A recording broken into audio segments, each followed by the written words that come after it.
오늘 우리가 함께 읽어가는 말씀은 이사야서 29장 말씀인데요.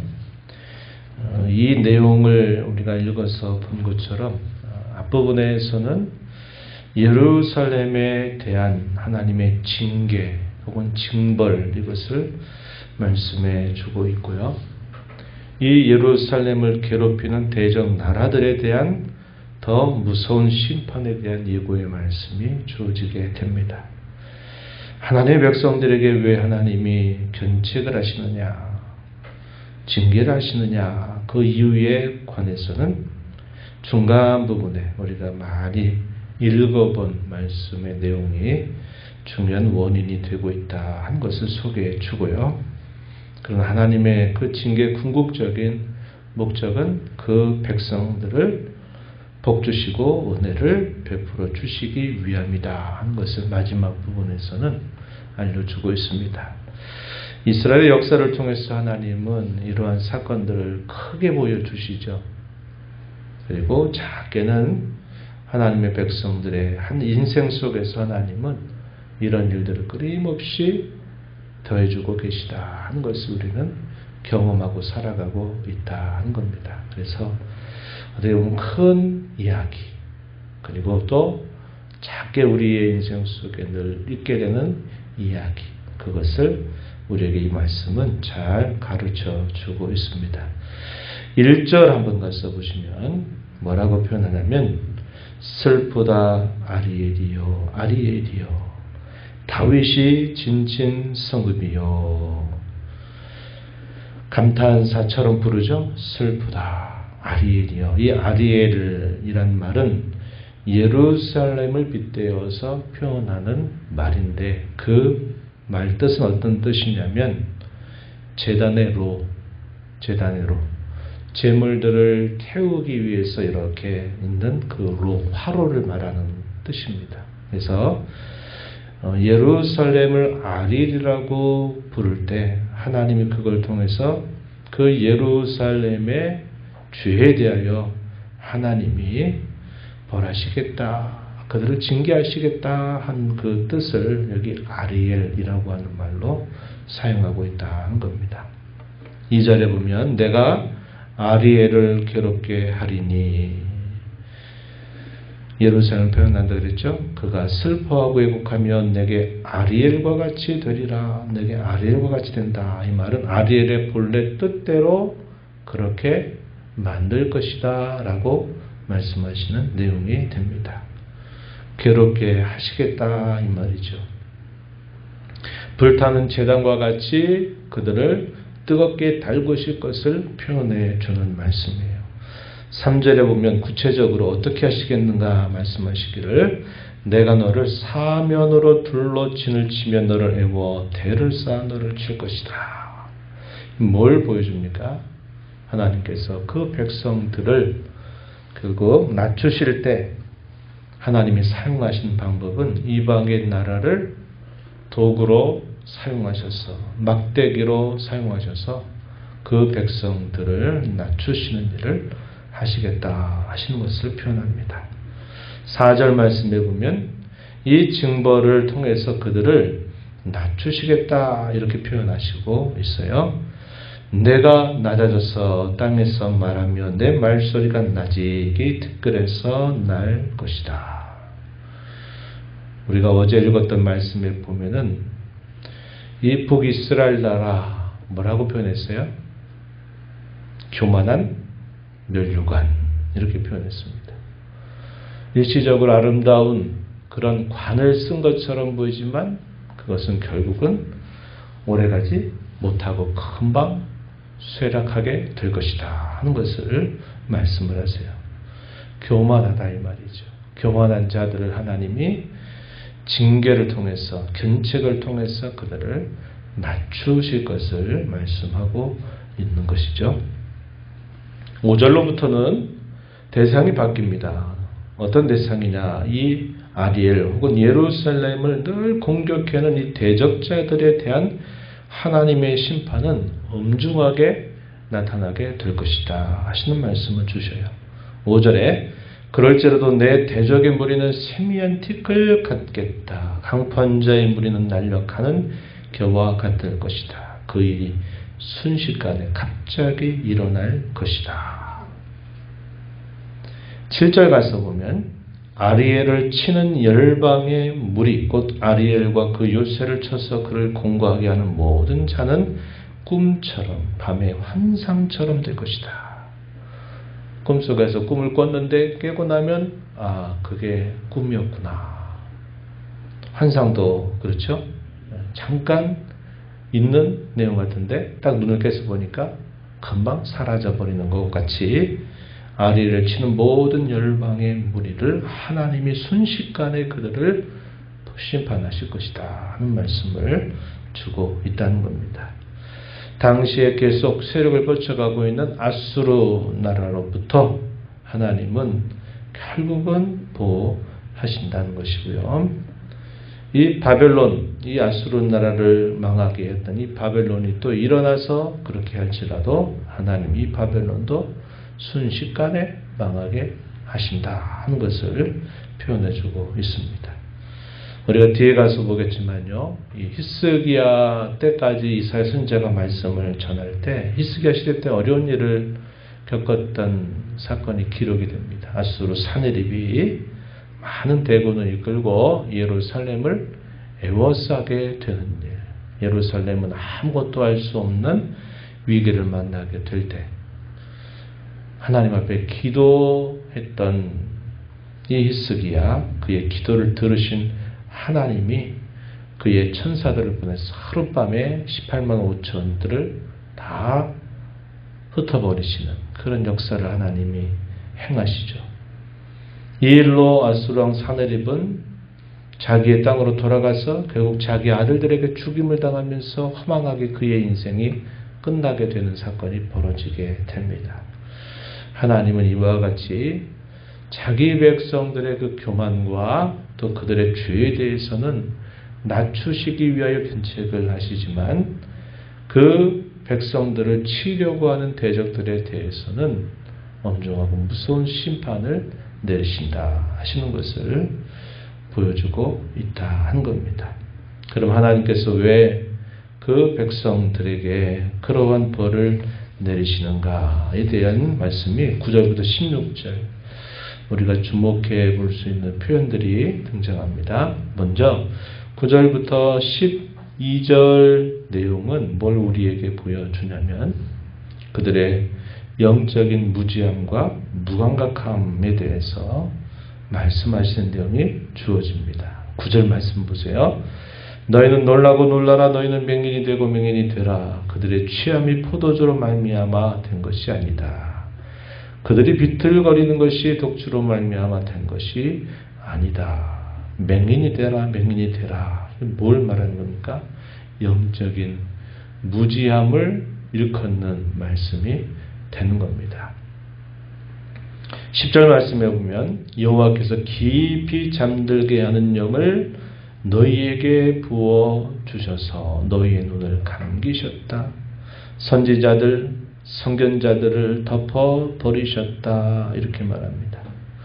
그래서 모든 계시는 11절에 보니까 봉한 책의 말처럼 되어서 그를 읽을 줄 아는 자에게 이걸 읽어달라 요청을 하여도 책이 봉해져서 나는 읽지 못하겠다 반응할 것이고 또 글을 읽지 못하는 사람에게 이것을 읽어달라라고 말하면 나는 글을 읽지 못한다라고 말하면서 반응할 것이다. 이렇게 이야기를 해주고 있습니다. 이게 뭘 표현하는 말이죠? 영적인 무지. 그들의 무감각함에 대하여 하시는 말씀이에요. 하나님이 이렇게 하시는 것처럼 표현이 되어 있어요.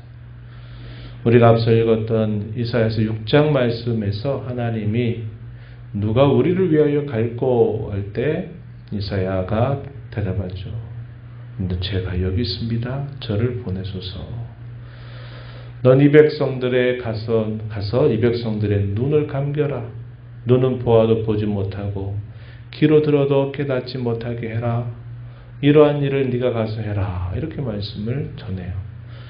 이 말씀만 보면 가서 일부러 감기는 것처럼 보이지만 실제적으로 당시의 영적인 현실로 돌아오면 뭡니까? 하나님이 그렇게 하시는 이유가 있어요. 왜? 그들이 하나님을 멸시하기 때문에, 하나님을 그들의 마음에 두지 않기 때문에 결국 그런 일이 있게 될 것을 말해주고 있는 거예요.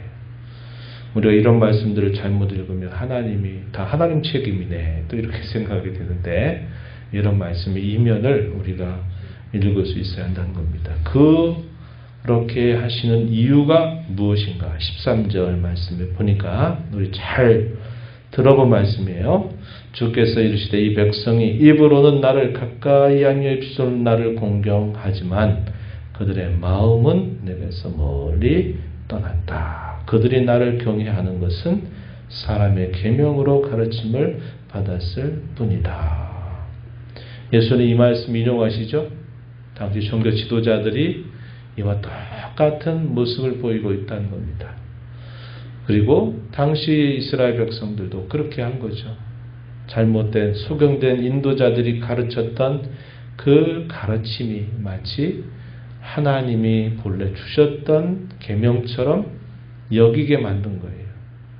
예수님이 보실 때는 그들에게 준 계명은 어디로 사라져버리고 뭐만 남았냐면 사람들의 가르침, 장로들의 전통, 그들의 유전, 이것만 남아있는 거예요.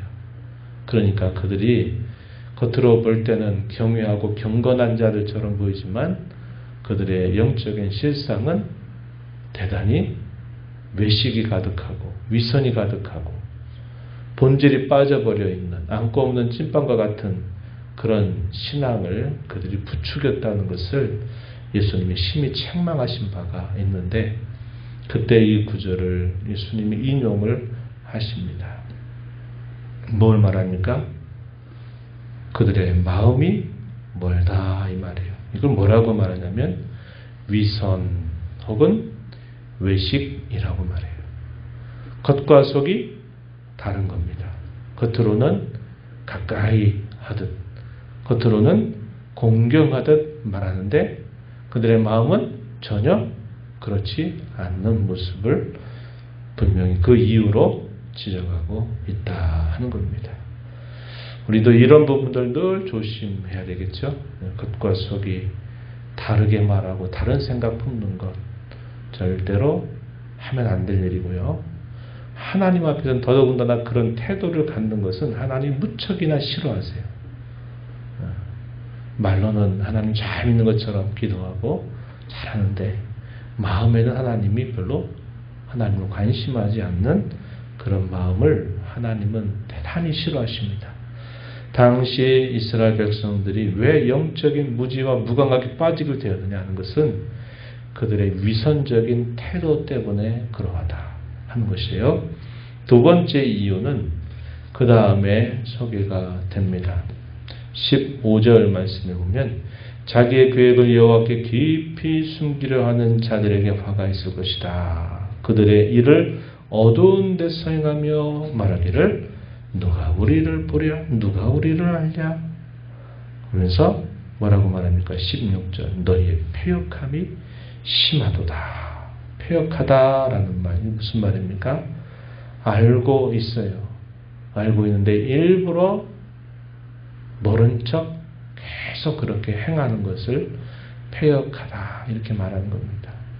몰라서라면 무지해서 몰랐기 때문에 그랬다라고 말할 수 있을지 모르지만 모르는 게 아니라 알고 있음에도 의도적으로 계속 벗어나고 어그러지게 살아가는 모습을 두고 패역하다 이렇게 말하는 거예요. 그래서 하나님이 왜 아리라 부리는 이 예루살렘을 하나님이 왜 제단의 노처럼 그들을 뜨겁게 닮을 것인가? 그 이유는 두 가지로 정리해요. 하나는 위선적인 그들의 삶, 또 하나는 패역함이에요.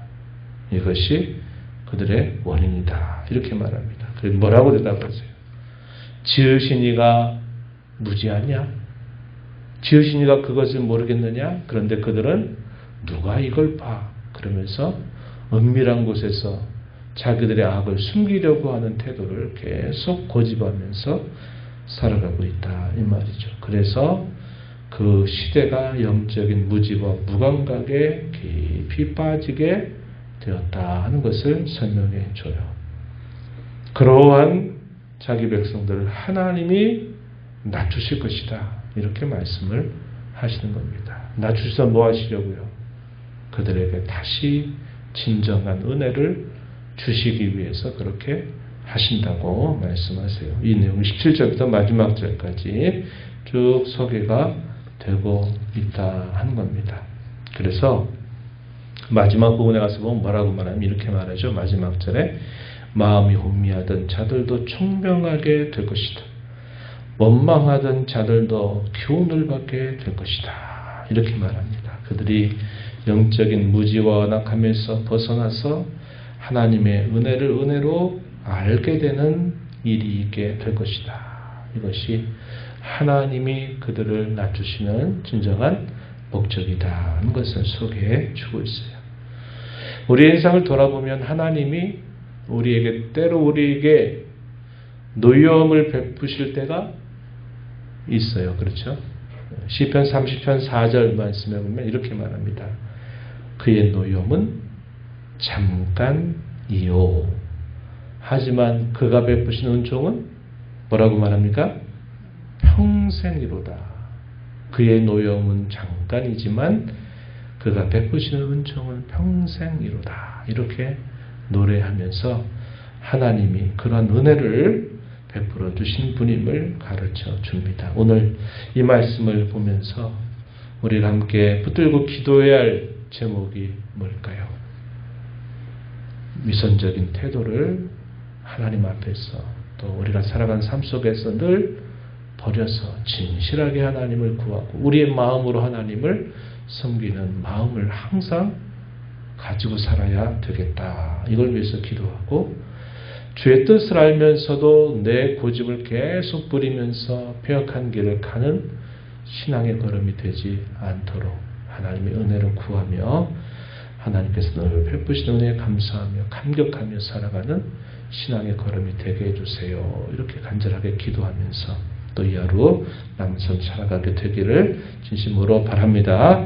받은 교훈 생각하시면서 함께 간절하게 기도하시고 교회 가운데 섬겨 봉사하고 수고하는 모든 손길들, 여러 직책을 맡은 이들, 오늘 말씀 따라 그러한 자들로 살아가고 섬기는 종들 되게 해달라고 기도하시고 잃어버린 영혼들의 돌아옴과 또 환우들의 진정한 회복을 위한 기도 계속 부탁을 드리겠습니다. 하나님 아버지 감사합니다. 무더워지고 또 장마철이 짙어가는 이러한 하루하루의 일들 속에서도 또 저희들의 안위와 건강을 보살펴 주신 하나님 감사합니다.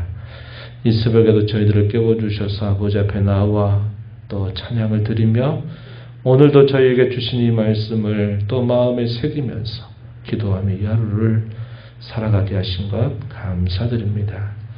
하나님께서 그 백성들의 교만을 꺾고 그들을 낮추시고자 하시는 것은 그들이 입술로는 하나님을 공경하고 입술로는 하나님을 위하는 것처럼 하면서도 정작 마음으로는 하나님 멀리하는 그들의 위선적인 태도, 하나님이 무엇을 기뻐하고 싫어할지를 알면서도 하나님의 뜻에 관념치 않고 자기 생각과 고집을 따라 폐역한 삶을 살았던 것이 그들이 하나님 앞에 견책을 받는 이유였음을 저희가 깨닫게 됩니다.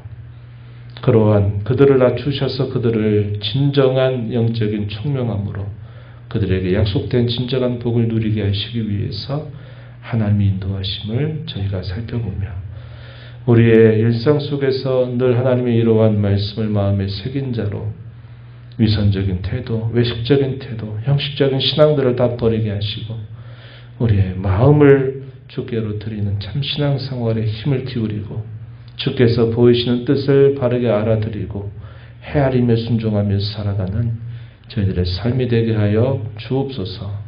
은혜의 보좌 앞에 나와 아버지 은혜를 구하는 모든 심령들의 간구를 뒤위로 주고 응답하시기를 바라옵고 예수님의 이름으로 기도하옵나이다.